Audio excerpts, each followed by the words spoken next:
Welcome to People Don't Think. Let's Start Today, a podcast hosted by Norb Svanascini, founder of AmericanEagle.com, and Al Edwards. Well, Norb, the first thing I want to say to you today is happy anniversary. This is our 12th podcast. Yeah, 1 year. 1 year we've been at it. A phenomenal, great time and great time doing it. So I'm really happy. I am too. First anniversary. I think it's been a great accomplishment, and I think one of the reasons we're on the air is because you founded this company, and it'd be hard to kick you off. So hopefully, that's the problem. There's a lot of other reasons that a lot of people that could do a much better job than I, for sure. Well, not in my book. Not in my book. Okay. Well, as I just said, today is our 12th podcast. We're very proud of that. We hope that you've had a chance to listen to some of our previous podcasts. And, we've talked about a lot of different topics, but the theme has always been about positive thinking, perseverance, not letting the past define you, self-talk, and optimism, and how those can play an important part of your life. So, Norb, at this time of the year, I always think about the new year coming. A lot of people come up with New Year's resolutions, and they think about their life and things they want to change and things that they want to do differently in the new year. So it's always been a very reflective time for me.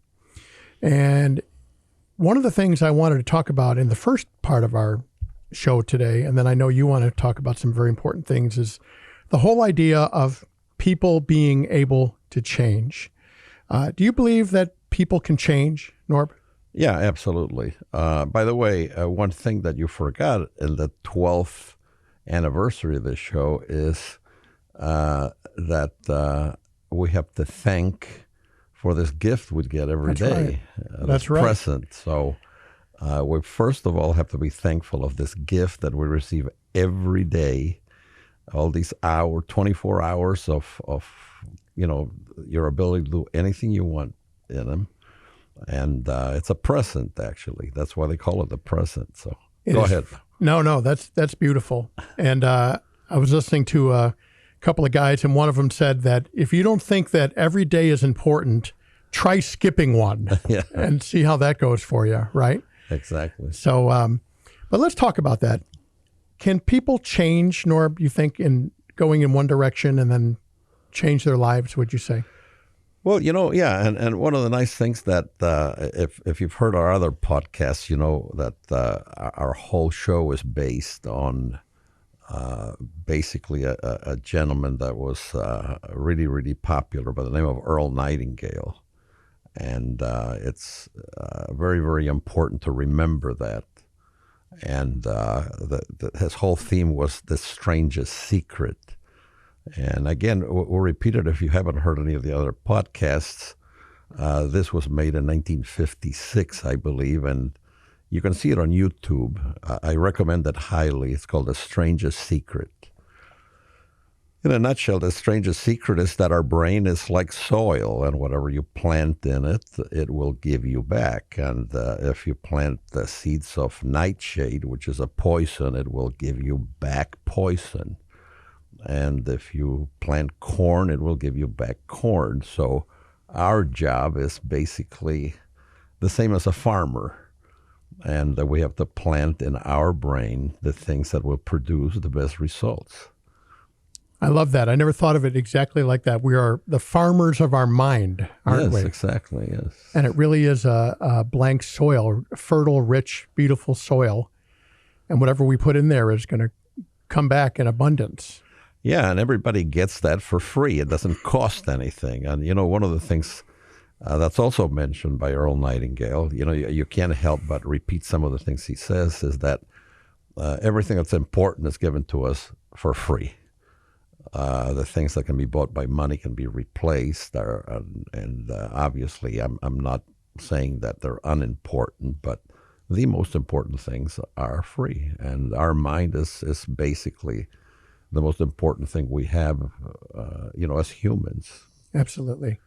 Because pretty much everything else, as Earl Nightingale said, you can find in a pig or a horse. It's our minds that really make us different from any other species. Oh, absolutely. Yeah, right.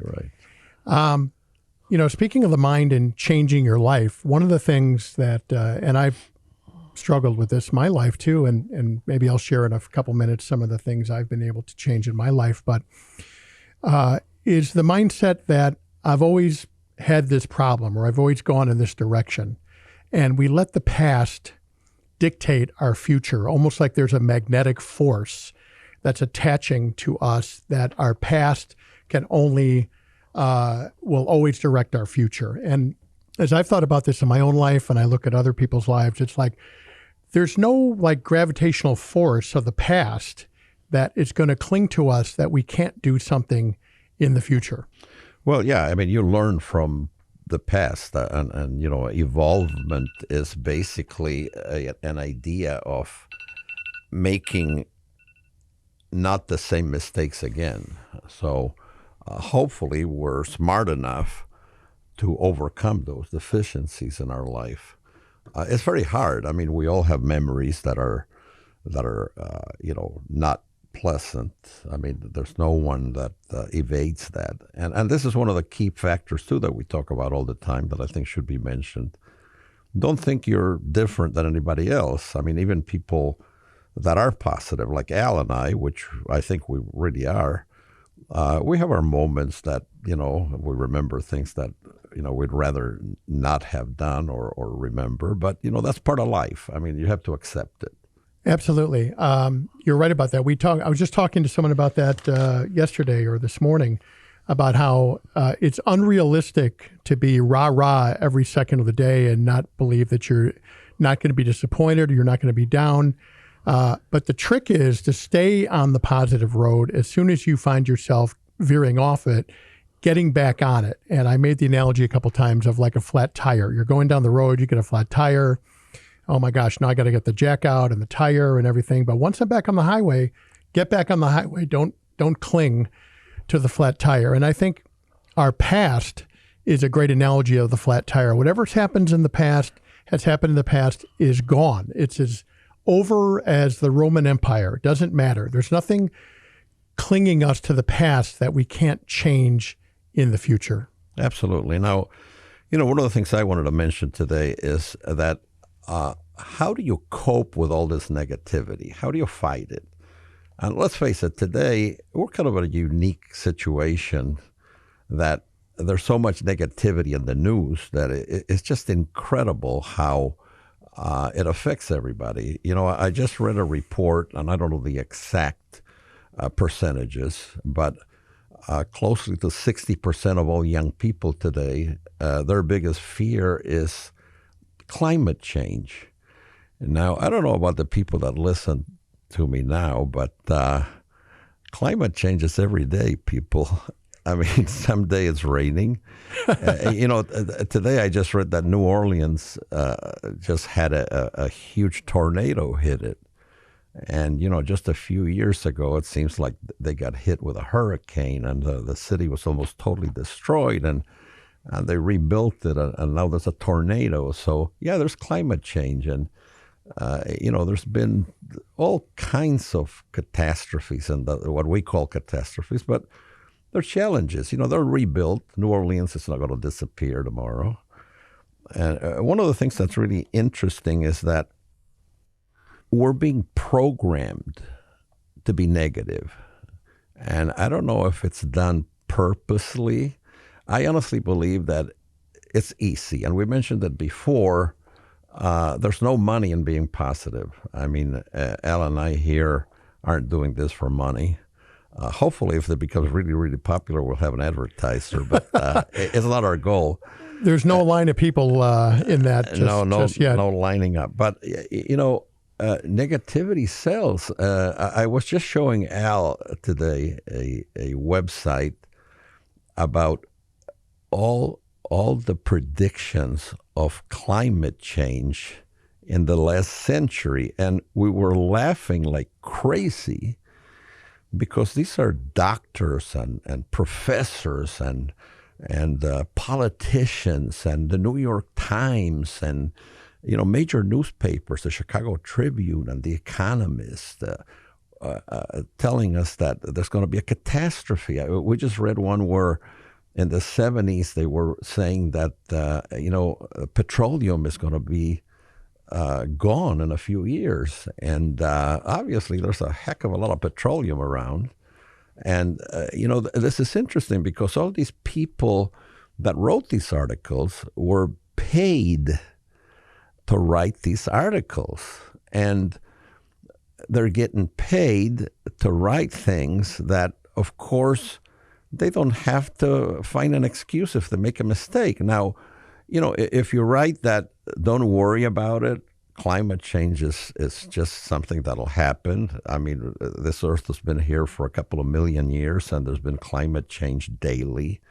And I don't think it'll change. And I don't think that humanity will be able to, do anything about it in a major way.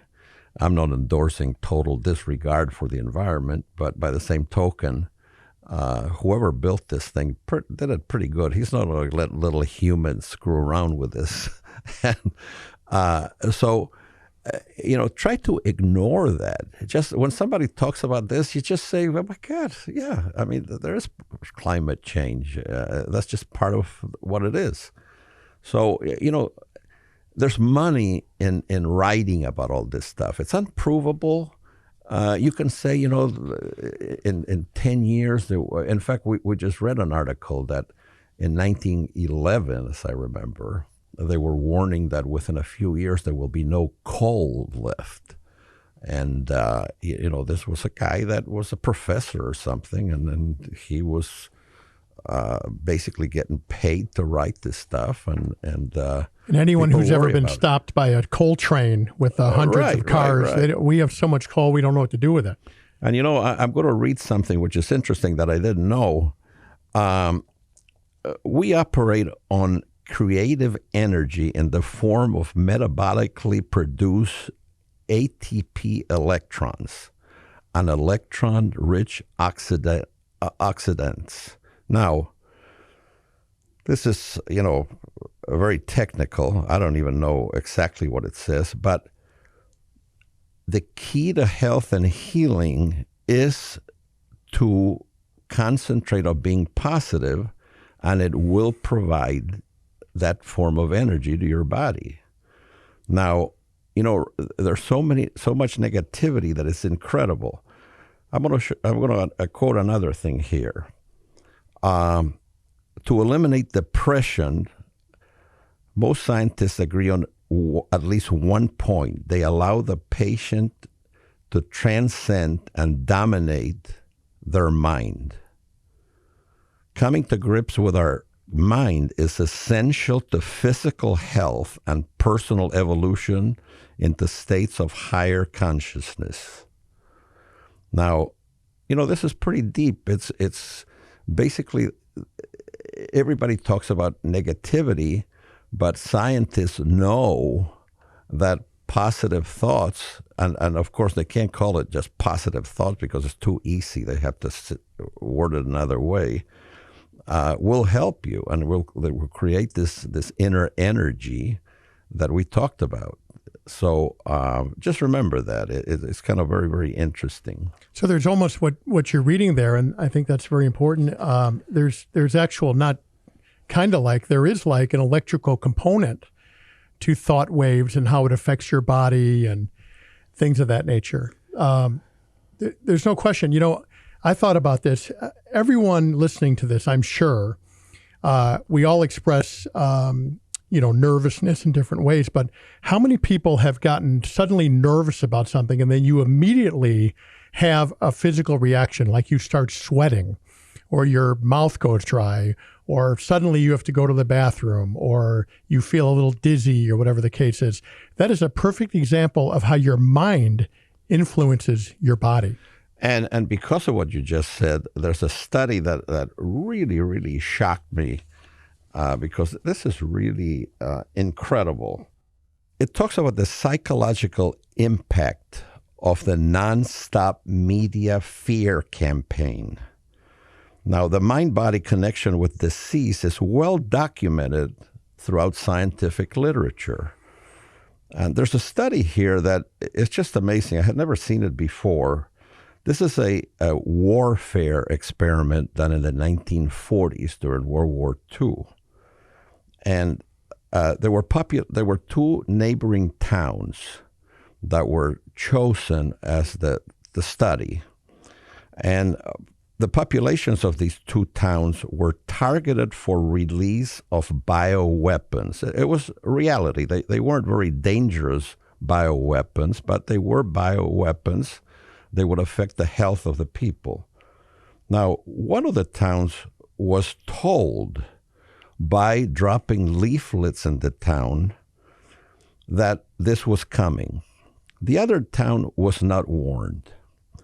The amazing thing about this is after they actually dropped these bioweapons, where the germs were released, infection was massive with the town that was warned, but scarce where there was no advance warning, which proves the point that if you tell people that something's going to be bad, something's going to happen, something is to worry about, it will happen because you will have programmed your mind to be receptive to the negativity. Now, the people that didn't know that this was going to happen, they didn't get sick. Now, this might sound ridiculous, but this is something that's been proven. It's not, it's not something to be debated. This happened. It's well documented. And it goes back to, what you plant in your brain. So, we talked about hydrating your brain with positive mental attitude. And today we mentioned about the farmer. You have to be a farmer with your brain. Because people, unluckily, we are being programmed to be negative because there's money in it. And there's a lot of people that enjoy having power over people by keeping them worried. And I'm not saying you shouldn't worry about things. Obviously, you should. Your tank is half full. You're going to drive 200 miles. Maybe you need to put gas in your car. So I'm not minimizing it, but you should be aware of these facts.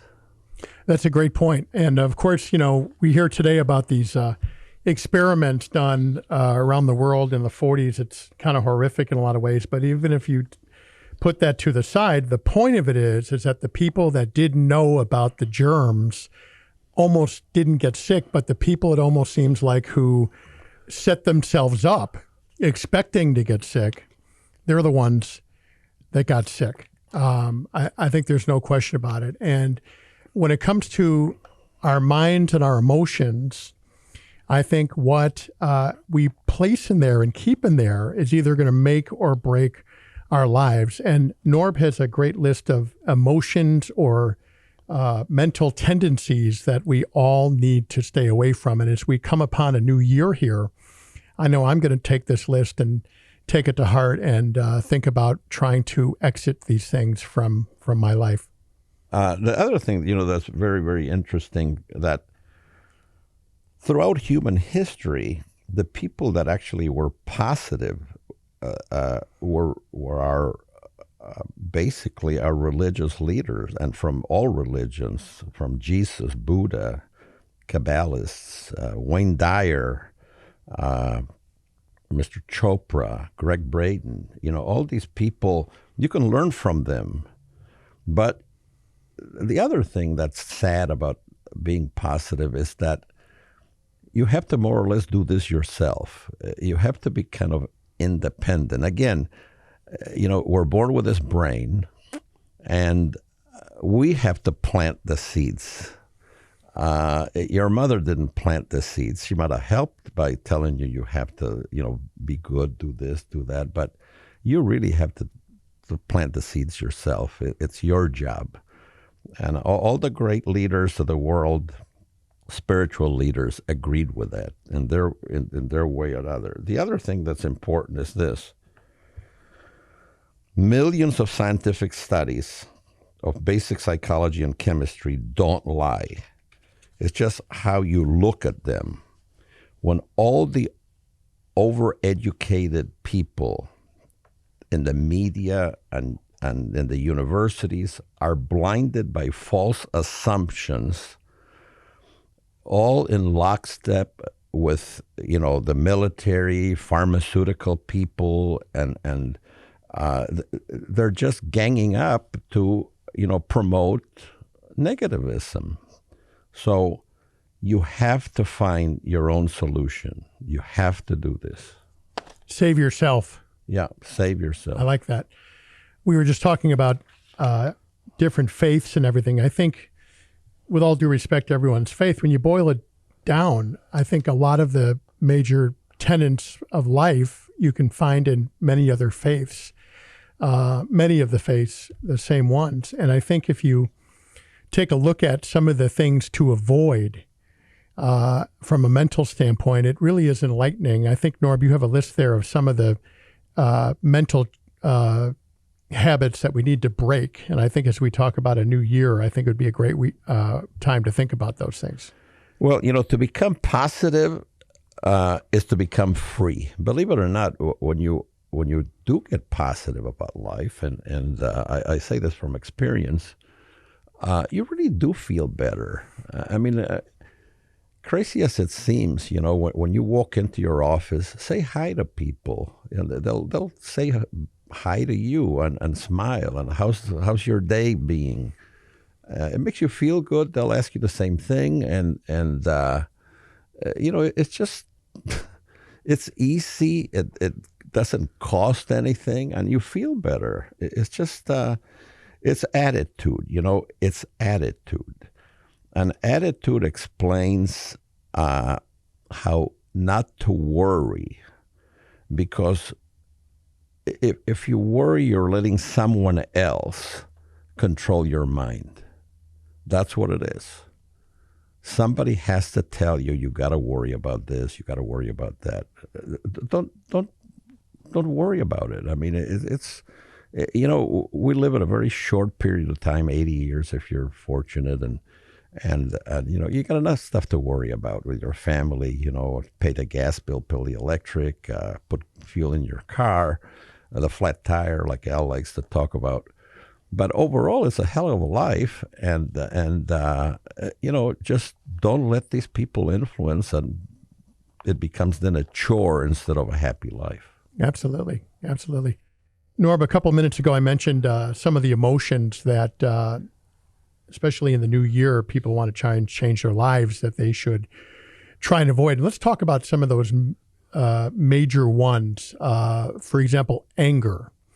I'll never forget, there's a quote allegedly attributed to the Buddha. I don't know if this is accurate or not, but it sounds right. And he said that you will be not punished for your anger, you'll be punished by your anger. And anger is a funny thing because it seems to eat you up. And oftentimes the person you're angry at doesn't even know you're angry at them. So they're going off on their life, just doing whatever they do, and you're burning up inside because you're angry with someone. Anger is very destructive when it becomes negative, isn't it? Yeah. And, it's very interesting. And you're going back to, I talk about the United States and what an incredible country this is. Because right now, we have the World Cup. And I have a lot of friends that are of Serbian extraction and a lot of friends that are from Croatian extraction. And they played in the World Cup. And it's kind of interesting that, you have these people that really have had wars for centuries and because they dislike each other. But you come to America, and the Serbians and the Croatian guys are friends. Right. So I think one of the things that we've achieved in this country, to a great extent, I mean, it's not perfect, but we've taken that anger out of most of the people, because everybody fights with everybody. The people that are in northern China doesn't like the people in the south of China, and the whole world is like that. So anger is a very, very destructive thing because, you can be angry at something, but, to forgive is divine, and I think that forgiving is definitely a positive thing to do in life. Absolutely, absolutely. And The other things too is, envy. Envy. People are envious of things. And one of the great things that I like is I think I talked about this before, is Emerson's law of compensation, that whatever you have something that's equally missing in your life. If you're old, you don't have youth. If you have youth, you don't have basically the history or the knowledge of an older person. If you have money, you have to protect the money. If you don't have money, you have to worry about the money. So it's a law of compensation, So don't envy people. Life is what it is, and this is the gift that you're given. It's a present, and be happy with it, I think about this a lot. I think every person should run their own race and not be constantly obsessed with what the other guy is doing. The old expression, keeping up with the Joneses, they used to say that, you based your life on everything else that somebody else was doing as opposed to running your own race, forging your own trail. Yeah, of course. It's just like, you live in a neighborhood, and if you worry about your front yard and the garbage in your home, and everybody does the same thing, the neighborhood is pretty clean and pretty orderly. Next thing you know, you got a great neighborhood. Yeah, and if you worry about what your neighbor doing because, I don't like what he's doing, well, it's his house, so as long as he doesn't interfere with your life, the heck with him, Absolutely. Why do you think so many people, and this is an interesting analogy because, Norb, you've been, as we've talked about before, you've been involved in many, many businesses. Many of them have succeeded, but by your own admission, you've had a couple of clunkers. Things have not gone wrong, right. Things have gone wrong, failed, whatever the case may be. Yet people who are successful in life, and again, I don't mean just in business, it could be in personal ambition, it could be in anything you want it to be in, they have the ability to move on and go on. And I remember Zig Ziglar always said that failure is an event, not a person. And yet there seems to be a human tendency for all of us to really have the past hold us hostage. Like, I can't do something in the future because I had trouble in the past. Well, that happens, but the worst thing than that is that the person who doesn't try at all because he fears that he's not going to be successful, that is probably much more common than the person who fails once and quits. Right. Obviously, if you try to do something and you fail, you learn because, I had a really, really nice relationship with my dad, but he had a few idiosyncrasies that, I didn't care for. And what I did with my sons is I duplicated what I liked about my father, and I didn't do the things I didn't like about what my father did, which weren't many, by the way, but, and sure. I always thought of it as a positive thing. I never thought of it as a negative thing. It's just a way to improve in my thought pattern. Absolutely. How do you think if there's someone listening out there who feels like they want to do something in their life for the new year, and by the way, changing your life doesn't have to happen, friends, on January 1st. You can do it on July 8th or August 10th. It doesn't matter. We just happen to have January 1st as that's the beginning of the calendar. And there is something optimistic about 12 fresh months. But Norb, what would you say people have to do to break the bondage of the past and having people do something different in their lives? Have faith in yourself. We all are restricted by our own limitations. And within us, there's just an unlimited amount of possibilities. The last podcast, which I recommend highly for people who haven't heard it, the 11th, Al has a book about the failures, four men that failed tremendously altogether. I mean, my God, they failed hundreds of times. One of them failed 3,000 times, and he kept going. It was Thomas Edison, by the way. But don't look at failure as a permanent thing. Look at it as a step forward.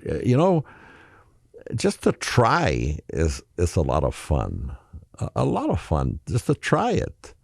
I've done things in my life where, I've tried and it becomes a catastrophe. And those are some of, crazy as it seems, one of the best moments in my memories, Right. The failure. Right. Yeah. Right. Because you never tried it. Yeah. Yeah. You never learned anything by doing something right. Exactly. Right? Well, what's interesting is I had the fortune of traveling a lot in my life. And I traveled before GPS and the phone and all that. And traveling was really a chore. And people would say, God, are you crazy? You're going to go into Japan and you're going to go to all these countries. You don't know the language. I said, well, you know what?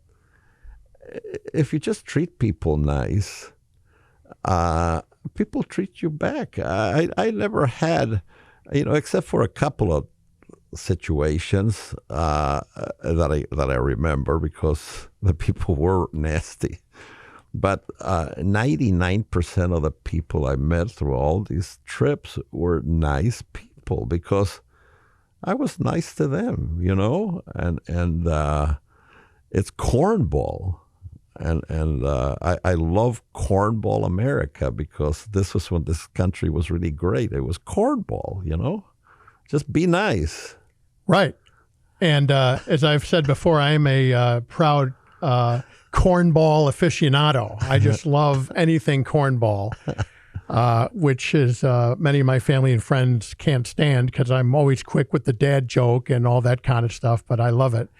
And you're right. It was kind of like that restaurant, I believe it was in Portland, you and your wonderful wife, wife Charlene, were dining one day in a restaurant and you saw a sign that said, be nice or get out. Yeah, which is really nice.